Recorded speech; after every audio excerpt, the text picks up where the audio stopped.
ಇಲ್ಲಿ ಹಿಡಿದ್ಬಿಟ್ವಿ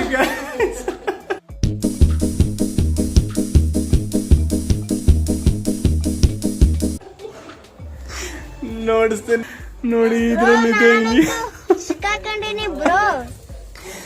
ಈ ಒಂದು ಇಲಿ ನಡಿಲಿಕ್ಕೆ ನಾವು ಲಿಟ್ರಲಿ 4 days ಕಷ್ಟಪಟ್ಟಿದ್ದೀವಿ.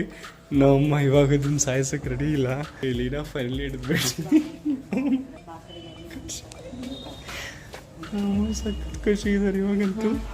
ಓಕೆ, ಇದನ್ನ ಹೋಗ್ಬಿಟ್ಟು ಬಿಟ್ಬಿಟ್ಟು ಬರೋಣ. ಮತ್ತೆ ನೋಡಿ ಏನಿದೆ ಅದರಲ್ಲಿ ಒದ್ದಾಡ್ತಾ ಇದೆ. ಮಾಡೋದು ಬೇಡ, ಹೋಗ್ಬಿಟ್ಟು ಆರಾಮ್ಸೆ ಬಿಟ್ಟು ಬಂದ್ಬಿಡೋಣ. Guys, mission successful.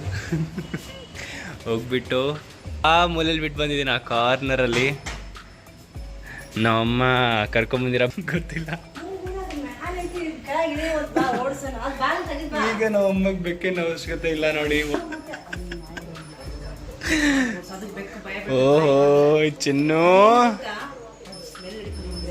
ಹೌದು ಚಿನ್ನುಗೆ ಗೊತ್ತಾಗ್ಬಿಟ್ಟಿದೆ ಬೆಕ್ಕಿದೆ ಅಂತ ಅನ್ಬಿಟ್ಟದ್. ನೋಡಿ ಸ್ಮೆಲ್ ನೋಡಿ, ಅದು ಇದೇ ಫಸ್ಟ್ ಟೈಮ್ ಈ ಥರ ಸ್ಮೆಲ್ ನೋಡ್ತಾ ಇರೋದು. ಅದಕ್ಕೆ ಐಡಿಯಾ ಬಂದ್ಬಿಟ್ಟಿದೆ. ಚಿನ್ನು, ಏನು ಹುಡುಕ್ತಾ ಇದೆಯಾ ನೀನು? ಹಾಂ, ಏಯ್ ಏನು ಹುಡುಕ್ತಿದ್ದೀಯ ನೀನು? ಇಲ್ಲಿ ನೋಡ. ಹಾಂ, ಏನು ಹುಡ್ಕೊಂಬಂದೆ ಒಳಗೆ ನೀನು? ಏಯ್,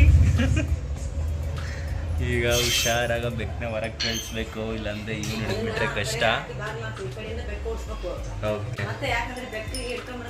ಒಂದು ಕೆಲಸ ಮಾಡೋಣ, ಚಿನ್ನು ನಾವು ಹೊರಗಡೆ ಹಾಕಿದ ಮೇಲೇ ಬೆಕ್ಕು ನೋಡ್ಸೋಣ. ಗಲೀಜ್ ಚಿನ್ನು, ಎಷ್ಟು ಕೊಳಕ್ ನನ್ನ ಮಗ ಆಗುತ್ತೆ. ಇಲ್ಲಿ ನೋಡಿ, ನನಗೆ ಐಡಿಯಾ ಬಂದ್ಬಿಟ್ಟಿದೆ. ಮನೇಲಿ ಏನೋ ಇದೆ, ಮನೇಲಿ ಬೆಕ್ಕು ತಂದಿದ್ದಾರೆ ನನ್ನ ಬಿಟ್ಬಿಟ್ಟು ಅಲ್ಲ.